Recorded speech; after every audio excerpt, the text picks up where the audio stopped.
are not even remotely clear. Flabbergasted Piers Morgan slams Labour MP on BBC QT. Don Butler, the Shadow Minister for Women and Equalities, on Question Time tried to explain the Labour Party's position on Brexit but was blasted as not being remotely clear. She said, "The Labour Party has been very clear in regards to the single market and the customs union." But journalist Piers Morgan was absolutely shocked by this statement. He said, "You haven't been remotely clear about any of it, what are you talking about?" To which the audience broke out in laughter.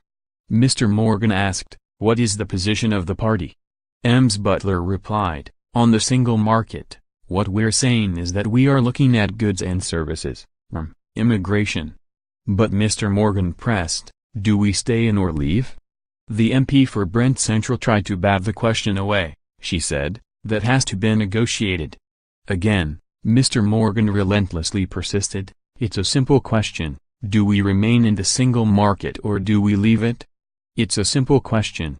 But the Shadow Minister said, exacerbated, "Piers, it is a simple question but it is a complex situation." Mr. Morgan said, "What's the answer?" The Labour Shadow Minister said, exhaustedly, "Do you want me to speak, Piers, or do you just want to keep attacking?" The TV host replied, "It's a simple yes or no to the fundamental question." Ms. Butler said, "Do you want me to answer? Is this your show?" But again, Mr. Morgan said, "I want you to answer the question, I have absolutely no idea what Labour's position is." Eventually, Ms. Butler managed to more fully explain. She said, "On the customs union, we are saying that we will be in something that looks very similar, that's what Labour's position is.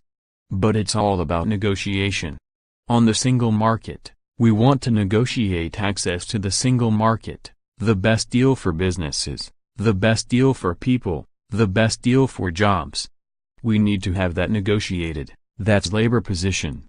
But an audience member said he is not impressed with Labour's position and accused the party of being gutless. He said, "The Labour Party are a shambles on Europe, why don't you have the guts to make the general election a referendum on Europe and clarify your stance versus what the Conservatives come back with a deal from leaving Europe? Why don't you have the guts to clarify your stance and make the next election about Europe and play it out in a full general election campaign where everyone can be informed about the true issues behind whether we stay in or leave Europe?"